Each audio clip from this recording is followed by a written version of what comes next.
Not Monyati. Yes, khona lapha Highlanders Clubhouse besiku meeting. I think meeting was good in terms of chairman's report, the treasurer's report. Of course, there are concerns akhona which the members have raised, particularly maybe on both sides, chairman's report like treasurer's report.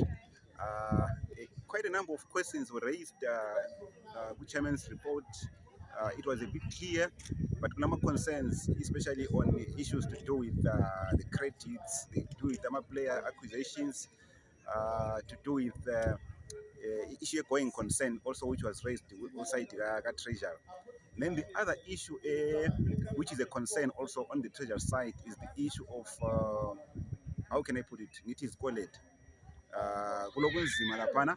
And then as a club or as members, we spoke about it, and then sakhuluma ukuthi kulento eziningi ama-members amele akwenze to try and move out of that. But overall, I think there has been a great improvement in terms of the reporting, especially with treasurer side. I think everyone has been clear with treasurer wenza umsebenzi omuhle kakhulu.